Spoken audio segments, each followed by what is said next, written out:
Hi everyone, for today's review we'll be looking back at the Transformers Beast Wars Cheetor. And if you were a fan of Transformers in the 90s, you may be familiar with the series and the characters. And I know Hasbro's trying to bring them back by the end of 2020. Some of them have already been released in the Kingdom line, and they should be available everywhere like at the first quarter of 2021. So right now, since I'm gonna sell this item, the buyer wanted it open. So I said, let me just do a review so we can take a look back at the packaging and especially how the toys were designed. This was originally released in 1995 or 1996, but then this is a repackaged version. This is known as the Foxkids Cheetor, and this is sort of like a repaint from the original toy. So this is the front of the packaging. As you can see, it has the Cheetor artwork, which at the time they didn't know if that's how he was gonna look in the show. That's why at times things don't really match. But I do really like this packaging. Unfortunately, as you can see over time, the cardboard and does kind of bend, especially it's been in storage for like 20 years. So that's one of the things with the with this toy packaging. But overall, I do like the design of the packaging.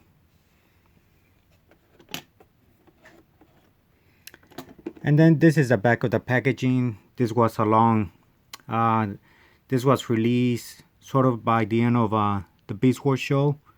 So this is advertising the Transmetal 2 line. And this is more, it was towards season 3 when they introduced Transmetal 2. As you can see, there's Dinobot, Transmetal 2 Cheetor, and there's like a collector's card that you just cut off, and I had like a short bio for the character.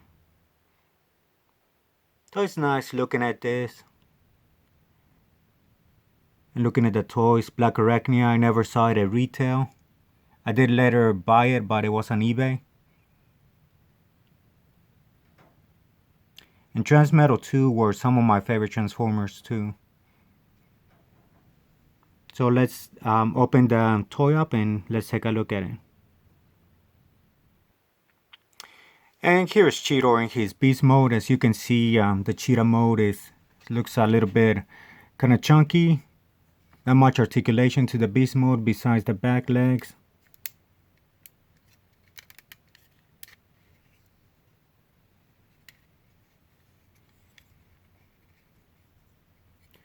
But at the time, this was when Hasbro was adding new articulation to figures compared to the G1. So you can see the evolution now in the toys. So pretty much the beast mode is not really that articulated. And just for scale, this is how he looks next to Optimus Prime from the Robot Master series. I think that was a Takara exclusive line in Japan back in the day. Like 2005, I think it was released. So you can see how he compares in size.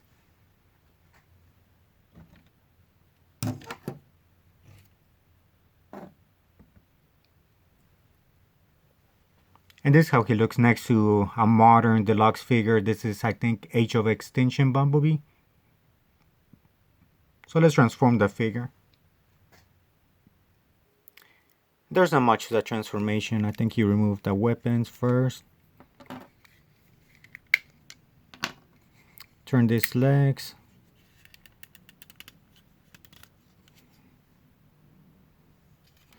Then rotate his waist.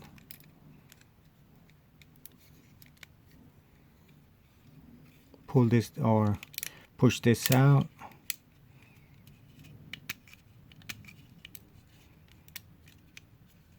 And pull this down his crotch. There we go.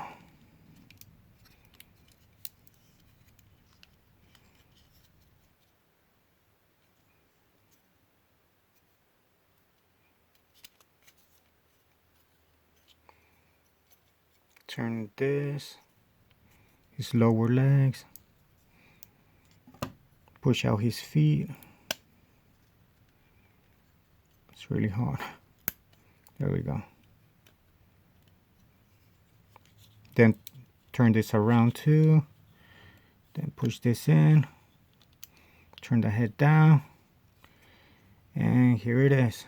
So as you can see, the transformation. Oh, got to turn this around.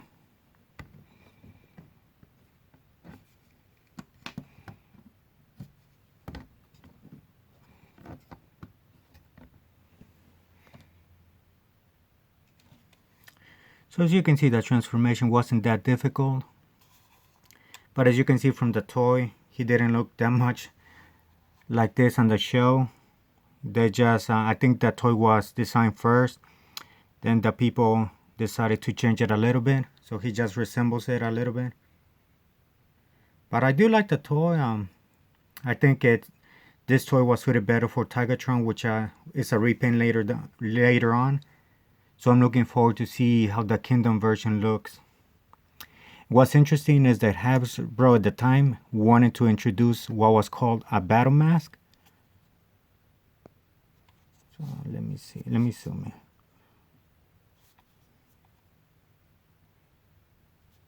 So they wanted to introduce a battle mask. And this didn't make it to the show, but it was just cool to look at the toys because it gave you like another character. And I think that's what Hasbro did too later in the show, where they used a battle mask as a separate character, such as Tarantulas and Black Arachnia.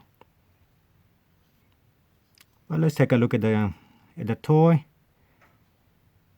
I mean, now the design is a bit outdated, but back in the day, I mean, people were really liking these toys. I mean, if you like the Beast Transformers, I know some people didn't like it.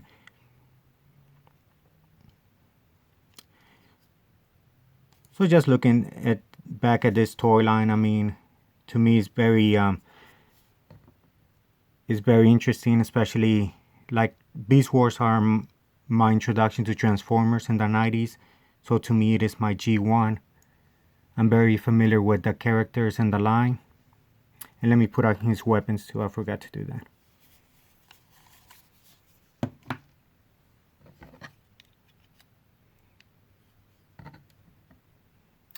And I don't know which was his primary weapon on the show. I think it was this one. This was reserved for Tigatron, if I remember correctly.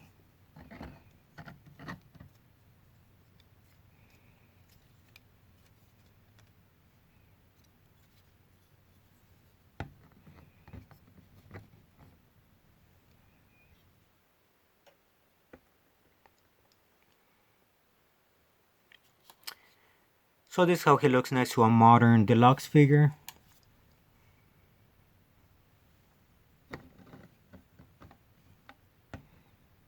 So overall, not a bad figure. I mean, the articulation is there. I like it. It's just the design, you know, it doesn't match the show. But if you're a Beast Wars collector, I really do think that at least you need to have the Season 1 characters. It's an interesting look at the toys, especially in the history that went on to it.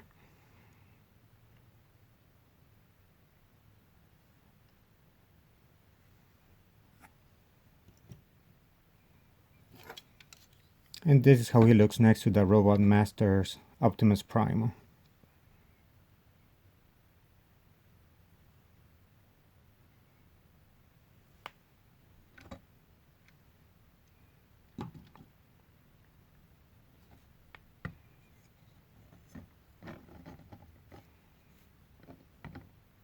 So here's the back of the Transformer.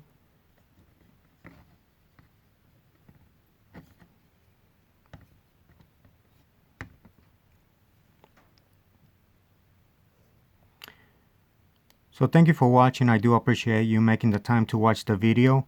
Feel free to ask me any questions in the comment section, or if you're waiting for the Kingdom line like I am. And hopefully that new figure line is great too and brings in more fans to the Beast Wars series.